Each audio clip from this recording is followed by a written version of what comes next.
right, so thank you so much, everybody, for being here this afternoon. I wanted to introduce Heather Thornton here, talking about her research on Henry Dodwell. So go ahead and take it away, Heather. Great. So I'm a historian. That will be my first introduction to this. So I'm looking at I'm really sorry. This is a really kind of close historical / theological argument relating to the theology of the Anglican Church. But it's not been done. And so that's what I've discovered. There's not been a lot written on this. And in theory, this is what I want to propose as a big kind of companion to the non-jurors, where it's kind of like a textbook where they can be taught, or maybe even just a good reference book for other historians, because there's nothing, all of these, the 7 bishops and stuff where I'll talk about are all different. But this is, and I wrote my dissertation on the Restoration Church of England, in particular the leader of that church, which was published in 2020. And this is the project that kind of like, this is curious, I might follow this rabbit hole. But I can't ever do anything that has ever had anything done on it. So I always have to do all the research myself and start from zero, which is part of the fun. So a little bit about why it even matters. Like, what is this like even better? So the scope, I'm trying to connect the clergy of the Restoration Church with the nonjuring movement, using the writing of both Henry Dodwell, among others. Eventually, I want to increase the 7 nonjuring bishops, as Dodwell would call them, are deprived fathers in God. Dodwell was an Irish controversialist, was a religious controversialist of the 17th century, and he was immensely much smarter than I ever going to imagine myself to be. So it is kind of awe-inspiring to do this. So since non-juror is not a term a lot of people are familiar with, especially in the context of the 17th and 18th century, a non-juror is someone who refused to take the oaths of allegiance to William III and Mary II by the end of February 1690. Why is this so important? Why are oaths so important? When a bishop was translated to a see, they took an oath of allegiance to the monarch of England. And I'm saying England here because Great Britain doesn't actually exist until 1714. They lay out in Anne's reign between 1707 and 1714. They lay out what creates Great Britain properly when they combine the parliaments. So the non-jurors are like those, they took oaths to James, or they'd taken an oath to Charles II or James II. And normally you weren't required to retake an oath once you were appointed to church office until you moved church office. So they just kind of rolled over. Well, William and Mary, because of the conflict at the Glorious Revolution, wanted all of the clergy in England and Scotland, and those in Ireland as well, to swear a new oath of allegiance. And the churchmen were like, wait, why? And they already had problems with some of the language that William had taken force by. He was a de facto king instead of a de jure king, which is he was a king by force rather than by right of law. And why does it matter? Like, why are the non-jurors even important? Because they're a very small percentage of the English clergy. Because it talks about the importance of oaths and allegiance. We live in a society where oaths and allegiance are very unimportant. Like, there are very few people I would consider an oath good from. Maybe Mr. Rogers when he was still alive, that might be it, honestly. But it also ties into the origins of factionalism, and as political parties in England are in their infancy. So this is the origins of party politics. And since the bishops were part of the House of Lords, you get to see sort of that sort of organization. So that's another reason they're important.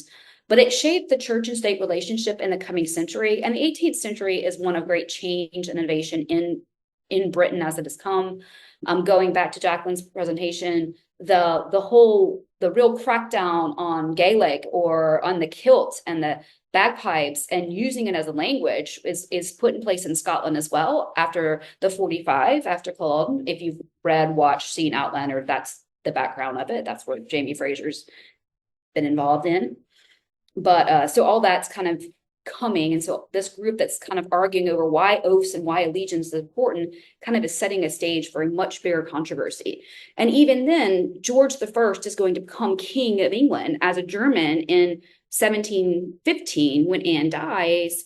And it's going to be like, there are still Stuarts alive and well in France in exile. So how are we going to go about all this? And so a lot of times the non-jurors are tied to Jacobites, not always, but sometimes. So these are the 7 bishops who were sent to the Tower of London by James II in 1688 in June. This is William Lloyd right here. He was the Bishop of St. Asaph. This is Francis Turner, who was the Bishop at Ely in Cambridge. This is William Sancroft, who was the Archbishop of Canterbury, the Primate of England. This is, let me see if I can read. Bath and Wells, this is Thomas Ken. These, not this guy, but all 6 of these men will become non-jurors. And this is, for one of the things I read, this is Dodwell's letter. He was a letter he received from William Lloyd. So this guy right here, who's the Bishop of St. Asaph, which is in Wales, to Henry Dodwell on the 6th of June, 1688. My dearest friend, I have not time to tell you of any particulars of our appearing before His Majesty or Council, or of their committing us to the Tower where we are at present. But I could not forbear on this trial to beg the assistance of your prayers for the church in whose cause we suffer imprisonment, and are to expect much more, as shall please God to permit our adversaries to bring upon us, for that we may be found worthy of his higher holy calling. Our welcome to the Tower Church at this morning prayer was with the 44th Psalm and our lesson out of the Gospel, that which I hope we shall never forget, that God may make us able to practice it again. And I beg your prayers. And so this is a very kind of similar, very kind of traditionally written clerical letter. Lots of invocations for prayers and the like. But it shows one of 2 things. It shows that Dodwell was highly thought of by this group of men, and they sought his advice. And that's interesting because Dodwell wasn't a cleric. Dodwell, and all these images are public domain before anyone's like, where's the copyright? They're public domain. They're all 300 years old. He was an Irish theologian and scholar. He was known what they called a religious controversialist. He was a man of letters in many ways. He argued with people in print very, very well. He was not an ordained churchman. He was offered ordination and he did not take it. And he defended what he called the deprived fathers in God, everyone from Archbishop Tennyson, who took Sancroft's position, through very vociferously and vitriolically, to use some good terminology. And so he has a son also named Henry, who wrote books on the history of India to kind of tie back to another story, if you want to look him up. So if this is the right Henry Dodwell, who dies in 1711. His son becomes not quite an atheist, but almost. So it's an interesting lineage just to kind of look at the Dodwells in the 18th century. This is Dodwell's handwriting. So he wrote a book on one of his earliest works, and this is a manuscript of it. This is his dissertation on the Antiochian Theosophy, right here. And this is one of from his letter books. This is from the St. Edmund Hall in Oxford, the university, at the Weston Library at the University of Oxford, which is where his letters are mostly kept. And I've had readership there for the last 20 years, so it's kind of a cool place to go back and visit. And this is a printed work of Francis Brokesby's biography of Dodwell. There are only 3 copies that exist in the entire world. That's one of them. So it's kind of neat to touch it and see it, which, travel allows you to touch, because everything I researched it's not digitized. They are finally allowing photographs at the Weston Library at the Bodleian, but when I did my dissertation research there, they didn't allow you to photograph anything. You had to transcribe it all. So I transcribed this trip because I didn't realize that they allowed photography yet. And some of it's still not, some of it still has to be transcribed. So I went on a transcription trip, and I typed every day and read very old and fragile things, which is fun. The best part. It's the best part of research. It's the best part of a historian. Also, just on a random thing, I didn't do it, but next time I'm going to do it and take photographs of it just to prove that I did it. I'm going to call up Tolkien's drawings, which are held at the Weston, and look at them in person because I'm a big Tolkien freak, and you might as well hoist all of your geeky petards at once if you're on a research trip, right? The main manuscript collections that Dodwell's work are at the Weston are the manuscripts from St. Edmund's Hall. There are 39 volumes of them. And then the Cherry manuscript, along with a couple of miscellaneous, what they call English letter books, which are just combinations of letters. This is from St. Edmund Hall. That's the top of the manuscript. And this is from a letter book. So Dodwell doesn't have bad handwriting for that. You may all think that's terrible, but I'm like, oh, I can read this. So it's not a bad thing at all. There is a art to reading old handwriting.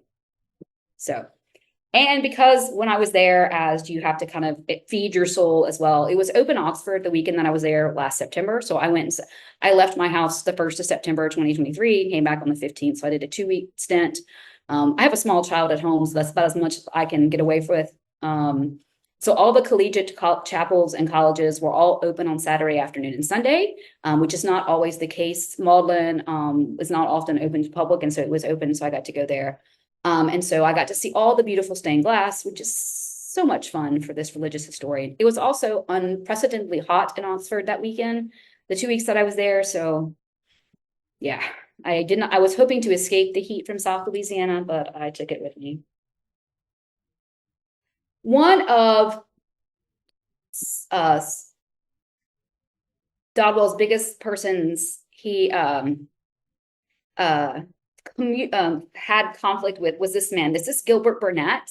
He was the Bishop of Salisbury, and he dies in 1715. So Dodwell dates from 1641 to 1711. They have very similar dates, and he wrote a history of England from the Reformation, a history of the Reformation of the Church of England. That's his great kind of pivotal work. Burnet was a chaplain to William III. He and Dodwell did not get along. Burnet also wrote a history of my own time. He didn't get along with many of what he considered the high church position in England, but they will have a fantastic feud, which I am going to share with you in just a moment, because if you're going to, you have to get the dirt. The dirt is the fun stuff, right? And now to the controversy. This was presented in part at CSEX on February 29, 2024, which is the Southeast American Society for 18th Century 18th Century Studies. And we're going to talk a little bit about Dodwell and Burnet. I just had to find my right pages. So Burnet and Dodwell actually have some things in common. Both of them were academics as well.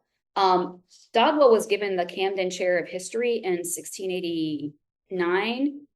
And he was ejected as a nonjuror in 1691. So the Camden Chair in History still exists at the University of Oxford. It's one of its oldest endowed chairs. And he probably would have been a great fit for it. He was promoted and seen to do it by Sancroft, among others, who wrote letters in his favor, told him to take up position. So Gilbert Burnet, and now I'm going to read to you from this. Gilbert Burnet and Henry Dodwell were on very different sides of the political spectrum at the Glorious Revolution. While Dodwell had letters from the imprisoned bishops and worries about taking his position at Oxford, Burnet preached the coronation sermon for the new joint monarchs and served as tutor to the young Duke of Gloucester. Burnet had no qualms about serving the king, but he de facto or otherwise. Burnet had also spoken against some of Dodwell's ideas, especially Dodwell's understanding of the soul. And so as Burnet wrote to Dodwell, you may possibly think this address bold in me, considering the hard censure you have given me in a sermon lately printed by you. But being conscious how little I have deserved that censure, I am the less troubled for it. I never denied the immortality of human souls. I only disputed whether or not that immortality was of nature or depending upon divine pleasure. Nor did I actually deny immortality to any as works of their own that might entitle them to eternal rewards or punishments. I only conceive that unbaptized infants, idiots, and persons invincibly ignorant of those laws on which the general judgment is to proceed may be left, if God so pleases, to their natural mortality. So this is a letter that Dodwell sent Burnett after being censured for his kind of views on things. After the death of Bishop Thomas Ken, who was the last of the original 7 non-juring bishops, dies, Dodwell felt at that point his big argument against defending his deprived father of God's meant to do with the fact that people had usurped their positions. Once they're all dead, there's less of an action for the usurpations. And that is where the non-jurors split again between those who were able to go back into the Church of England, say 1710, and those who continued to started a second non-juring movement after that. And so Burnett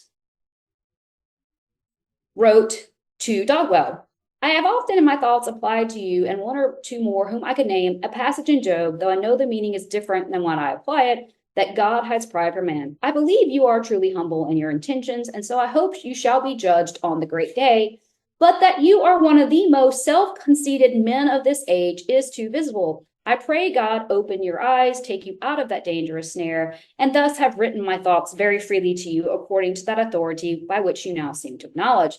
It will be no purpose for you to answer this, for I have taken some time to write this, but I shall not carry on any further epistolary commerce with these subjects.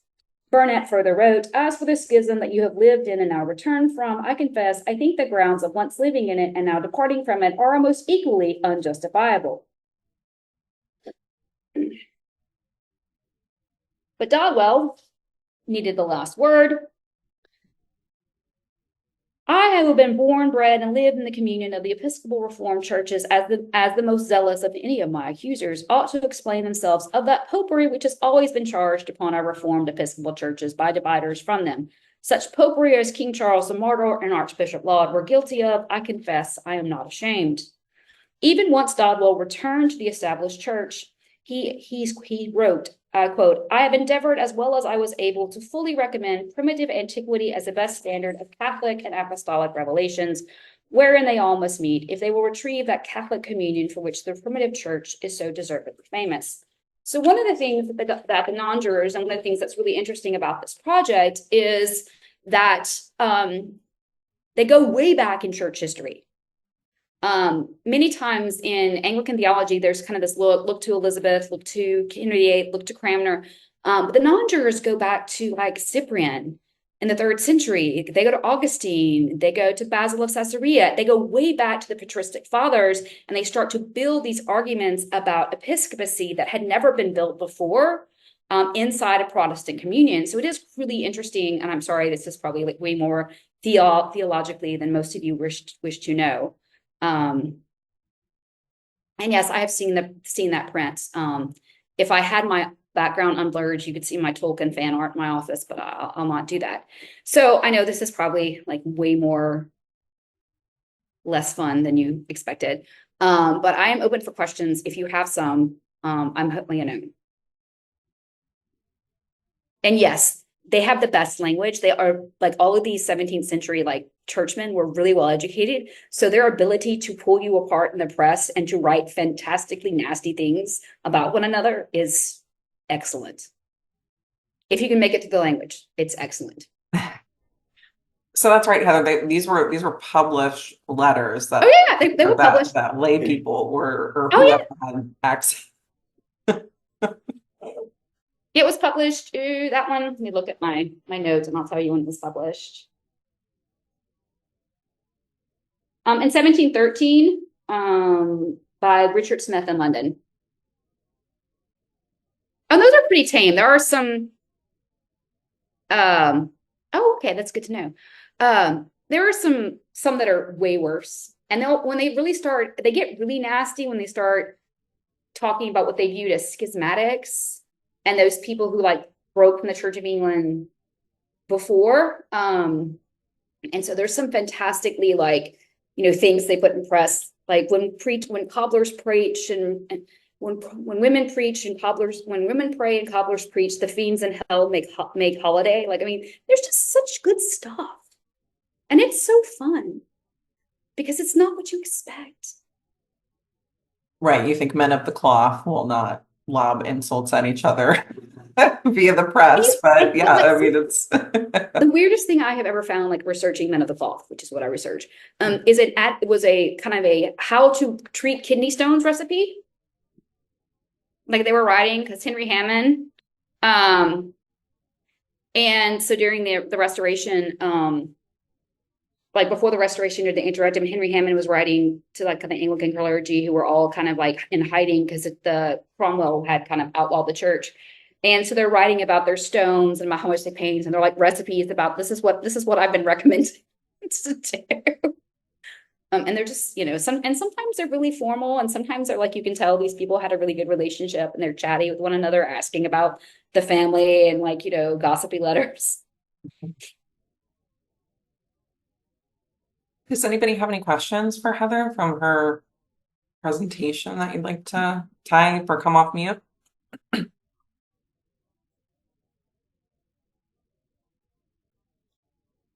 While folks are thinking of their questions, remind me where the archival research was done. I really love that stained glass, and I. All right, that is in St. Margaret's Church in Oxford. Okay.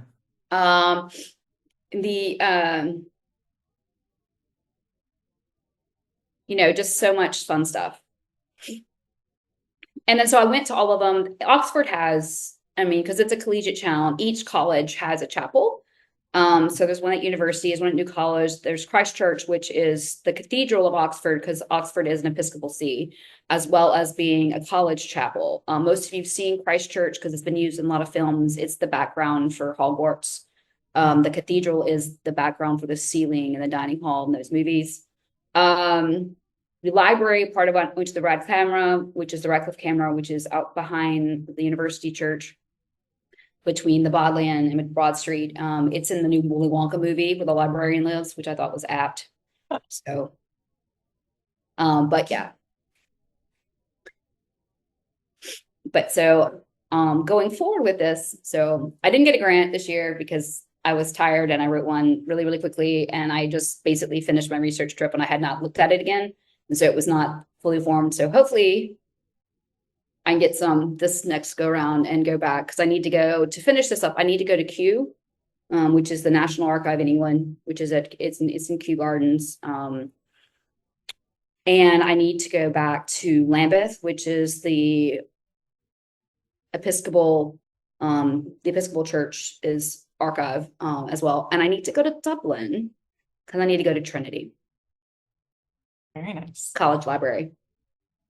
And then I will have all of my non-juring paperwork.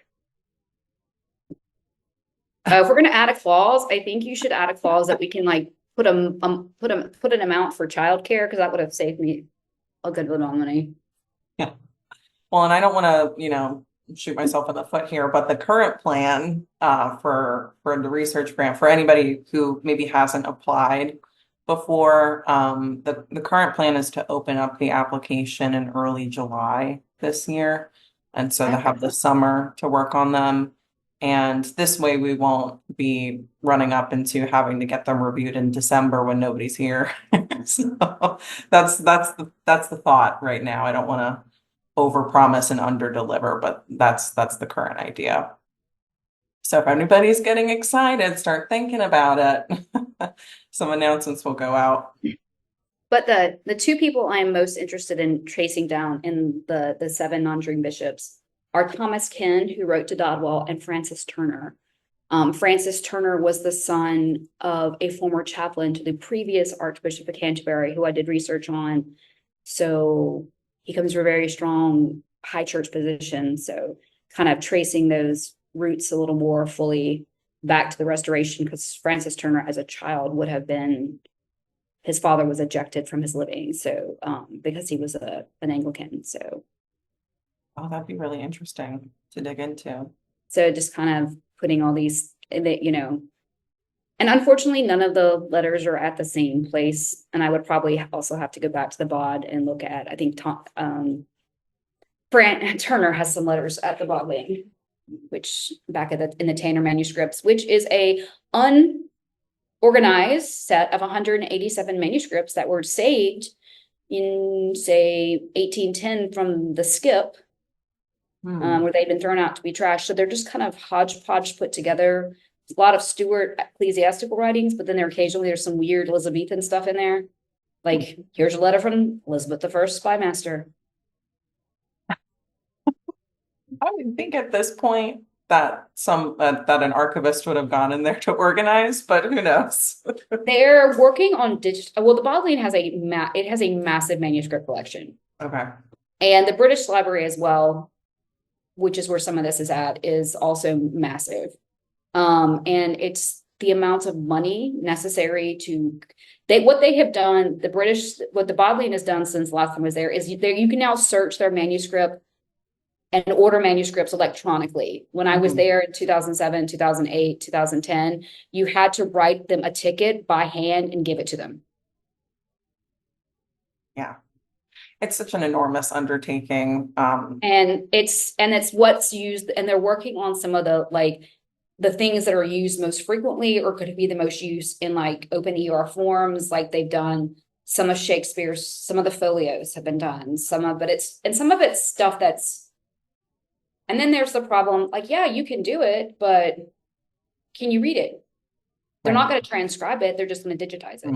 Right.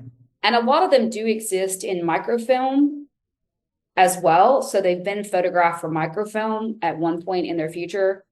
But it just kind of depends. Like this says, and Henry Dodwell, together with all the Lord Lieutenants, the prophets, this was for a living, when he graduated university. Now that's a skill. Reading. It's one that's actually going to be lost. There's all this chatter on historians.org and stuff about the science of paleography, about whether or not it's going to, since cursive is being not taught as much in schools anymore, that this is something that we're going to lose. Or that's the threat that they're trying to, that's what we could lose. But the U.S. National Archive actually offered people, if you read cursive and wanted to do it, the U.S. National Archive was taking volunteers to transcribe cursive letters that are in their holdings so they can be digitized in print. Right. So, I mean, there's some money behind it, which is, I think, fascinating and terrible all at the same time. Yeah, because I do have to go pick up my 7-year-old from camp. Okay. Well, thank you so much. I'll be back tomorrow. Yeah, thank you so much. Really appreciate it. Do you guys hear me? This is James.